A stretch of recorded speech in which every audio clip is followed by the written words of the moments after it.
Majo John Madden. I lived in Mexico until May 2nd for 2 years. And at the end of my time there, I picked up the nickname Juanito. A restaurant server heard John and said, Juanito. And all her family who worked in that restaurant picked up that name. And I claimed it, and it became my name in Mexico. So I'm planning to move back there if I ever get through the medical challenges that brought me back to the U.S. So I still insist on the name Juanito and say to people, ask people to call me that, say it's my preferred name. Johnny was my favorite childhood nickname. I want to make a note about embracing your own personal craziness and running with it, and learning to package it so that it actually connects to other people's minds. I believe that we're all humans are naturally very idiosyncratic, lost in our own little world. And a lot of the challenge of life is to find our way back to being that in a way that speaks to other people. I'm trying to find a spot where I get away from the busy washing machine over there. The laundry room. I'm standing in the Haywood Respite Center in Asheville, North Carolina, where I live these days. And sometimes the only place I can get quiet is in the laundry room. But unfortunately, the washer and dryer are working right now. So my favorite all-time rock musician is David Byrne, Talking Heads. And I've said for a long time that while many die-hard Talking Heads fans prefer their early albums, those art students that David Byrne gathered around him, their early albums were too idiosyncratic. They were too caught in their own little effete artsiness, and that later they learned how to package it and sell it to people, and those are the albums that work for me the best. I have a dear friend these days. My best friend is a guy named Tom Kilby, who I knew for a long time in Asheville. We had been roommates and worked together at the same places. And we've had an up and down relationship, but what has really turned the corner for us recently is that I learned that Tom's essential gift is that he is offering his essential strangeness to the world.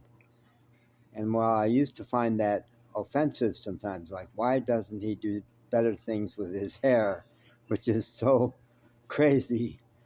And just recently, he and his wife went on vacation, and he got a beautiful haircut and beard trim, and posted a photo on Facebook of him and his wife together that people just oohed and ahed over, and I did too, and said, "You are so subtly, man.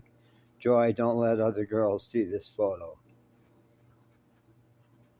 And I said to him once, your YouTube videos, once in a while, if you were to say, I am offering you my essential oddness as an invitation to you to embrace your uniqueness and offer it to the world.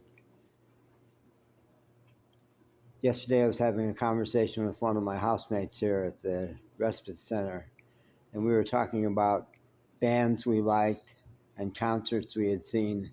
And at one point, we discovered we both loved the band The Doors, and I referred to the concert movie, the documentary The Doors.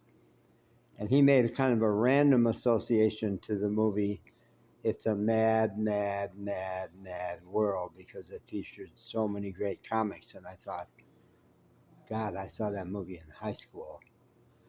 And overnight I had the association, and my friends in high school grabbed hold of that movie title.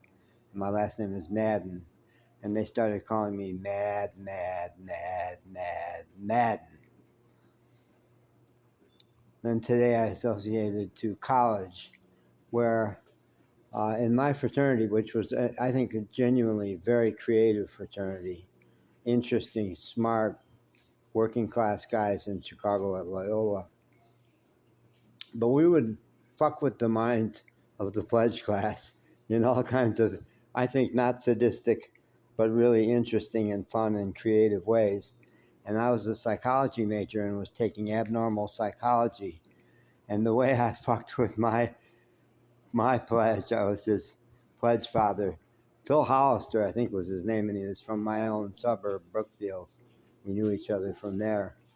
And I pretended over the course of the 8 weeks to be losing my mind, especially in intimate conversations. I was just like, act like I was losing my grip on reality. And out of that fraternity picked up the name CFJ for me, Crazy Fucking John. It became my nickname, and it gave me a lot of latitude to just let myself be odd. And my claim would be that I have learned over the years how to take that uniqueness, embrace it, love it, but communicate it, translate it so that it reaches other people. And sometimes about my videos, people say that I succeeded at that, and other times they go, what the fuck are you saying? But you're not going to reach all the people all the time. Okay.